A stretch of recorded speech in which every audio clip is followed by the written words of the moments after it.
have come to the last lesson in the third module. The third module focusing on the essential roles of the Scrum Master. And in this last lesson, the 11th lesson of this module, it's not the last lesson of the training, by the way. We still have the fourth module for the Scrum Master training. But in this third module, the last lesson of the third module is the responsibility of the Scrum Master to the stakeholders. Let's make this quick and short so that we can have our time back to ourselves. Okay. In the last lesson, we looked at the responsibility of the Scrum Master to the developers. In the lesson before that, we looked at the responsibility of the Scrum Master to the product owner. So this covers the last angle that we could look at the Scrum Master from. So the first one, as you can see from the slide, is facilitating meeting, which by now we are all quite familiar with, that the Scrum Master facilitates meetings. He ensures or she ensures collaboration, the right questions are asked, the agenda for the meeting is clear, the agenda for the meeting is followed, the time boxing is right, ensuring a progressive conversation in the course of those meetings. So the Scrum Master is that bond that pulls all the right conversation together for all manners of meetings. Then secondly, the Scrum Master is managing the stakeholder expectations. Yes, this role clearly belongs to the product owner, but as a smart Scrum Master, you want to also understand the expectations of the stakeholders. In the lesson where we looked at the responsibility of the Scrum Master to the product owner, we mentioned that a smart Scrum Master would be joining the product owner at stakeholder engagement meetings. So in this case, the Scrum Master is also taking notes of the expectations of the stakeholders. Is managing, taking notes, managing those expectations. So while the team is also delivering or developing the value, they are developing exactly what the stakeholders want. Then from there, we move into gathering and incorporating feedback. Feedback is key in Agile. We say customer collaboration over contract negotiation. Customer collaboration over contract negotiation. And what Agile Manifesto says on that is, while we value contract negotiations, we value more customer collaboration.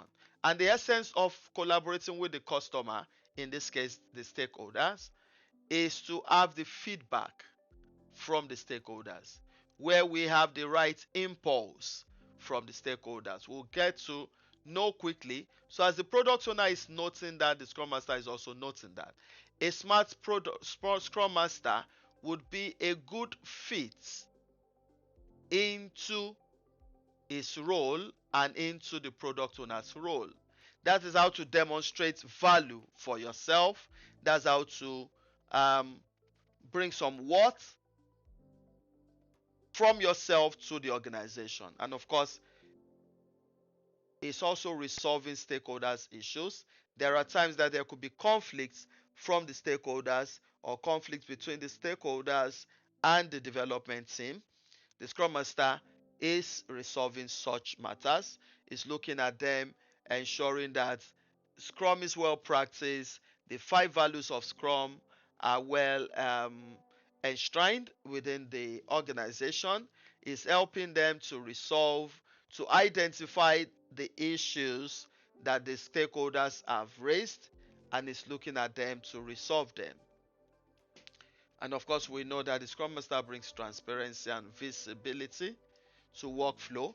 The transparency and visibility is something that should reflect to the stakeholders also, not just within the team, but the stakeholders, while we started early, that is in module 1, we explained that a stakeholder is anyone with vested interest in a project or in a product.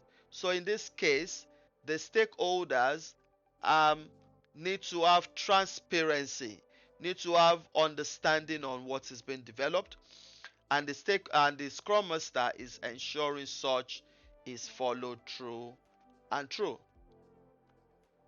It also helps both parties, that is the stakeholder party and the team party, that's the scrum team party, to adapt to change, adapt to change, and manage that change with the stakeholders. There are times that major requirements could change.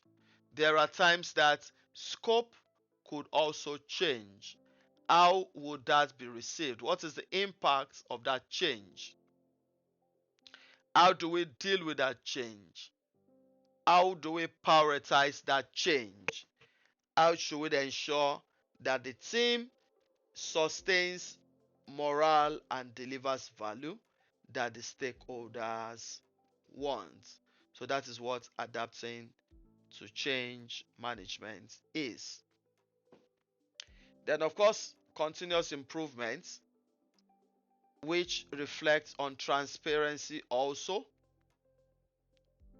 Every process of work becomes clear to the stakeholders, and they can see through and through that the team is delivering value.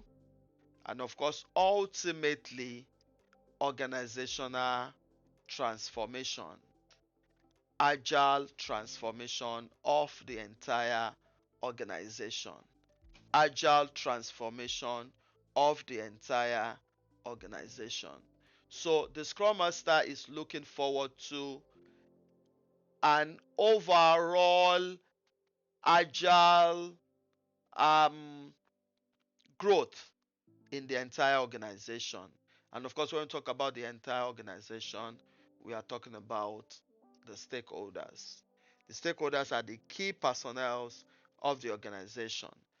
When the stakeholders embrace agile, delivery become um, deliveries would become smooth.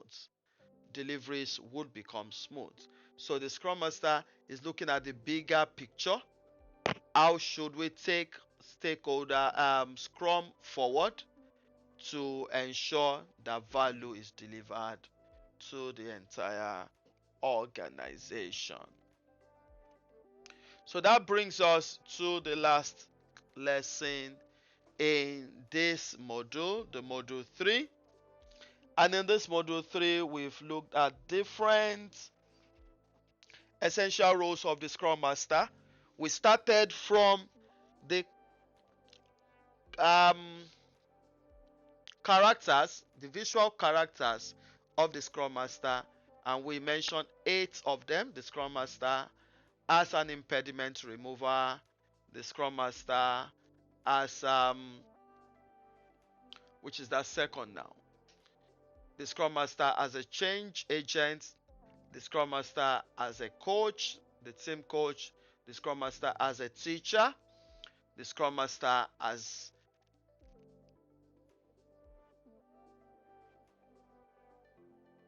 the Scrum Master as a mentor, the Scrum Master as a serving leader, the Scrum Master as a team manager also.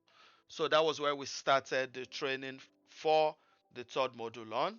Then from there we went to look at the roles of the Scrum Masters in all meetings, the 5 events, plus the backlog refinement and the sprint planning. Then we are ending it, or we have ended it, the third module, with the responsibilities of the Scrum Masters to the product owner, to the developers, and to the stakeholders. If you have any question in any of these, please note them down and send them across. I'll be glad to shed some more light and explain further. Thank you very much. We'll see you again in the fourth module. Bye for now.